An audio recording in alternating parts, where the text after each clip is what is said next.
জীবনের প্রথমবার আমি কারো বিয়ে ঠিক করে আসলাম। নিজের ভাই বোনের বিয়েতে থাকতে পারিনি, আমার ভাগ্যেই ছিল না। নিজেকে আজ বড় গার্জিয়ান মনে হচ্ছে। রক্তের সম্পর্ক ছাড়াও মানুষের আপন হওয়া যায়। দূরের মানুষগুলোই ভালোবাসলো, কিন্তু কাছের মানুষগুলো একটু বুঝলোও না। আলামিন আমাদের জীবনে বিপদের সঙ্গী। তার এই ছোট্ট ইচ্ছেটা পূরণ করলাম। আমাকে ছাড়া সে বিয়ের দিন ঠিক করবে না। তার এই ছোট্ট আবদার পূরণ করতে সুন্দর করে রেডি হয়ে বের হয়ে গিয়েছি আমি এবং আমার হাজবেন্ড। রাজশাহী থেকে নাটোর বনপাড়া রওনা হলাম। যাওয়ার পথে অনেক ভালোবাসা মানুষদের সাথে দেখা হয়েছে। আমি খুবই কৃতজ্ঞ আপনাদের কাছে। এভাবেই পাশে থাকবেন, এভাবেই ভালোবাসা দিবেন।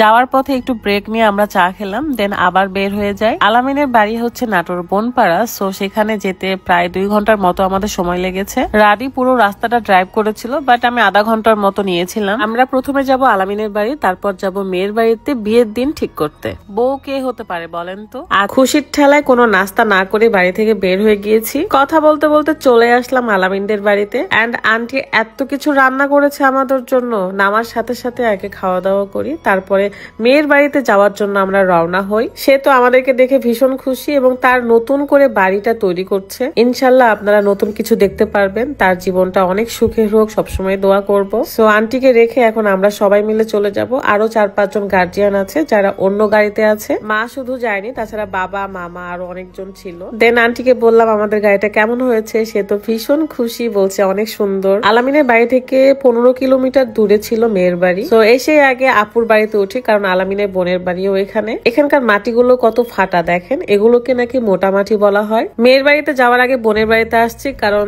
এখানে ঝাল পিঠা মিষ্টি পিঠা অনেক কিছু বানানো হয়েছে। তারপর মেয়ের বাড়িতে এসে খাওয়া দাওয়া করে দিন তারিখ ঠিক করা হলো। আলহামদুলিল্লাহ ওই টাইমগুলোতে আসলে ফুটেজ নেওয়ার মতো ছিল না, তাই ভিডিও করা হয়নি, কিন্তু সব কথাবার্তা ঠিক করার পরে আমরা ভিডিওটা করেছি। আলহামদুলিল্লাহ শুভ দিন খুব তাড়াতাড়ি আপনারা দেখতে পারবেন। তো সবকিছু শেষে আমি চলে গিয়েছিলাম বাড়ির আশেপাশে ঘুরতে। খুবই সুন্দর ছিল জায়গাটা, চারিদিকে গাছপালা এবং মাটিগুলো ফাটা ছিল, মনে হচ্ছে যেন চৌচির হয়ে গেছে খরাতে। আমাকে কেমন লাগছে অবশ্যই কমেন্ট করে জানাবেন। অনেকদিন পর আমি এই ধরনের একটা কালারের শাড়ি পরেছি। যেহেতু বিকেল বেলা ছিল, তার মধ্যে আশেপাশে কিন্তু অনেক গাছ, পানি, হালকা হালকা বাতাসও আসছিল।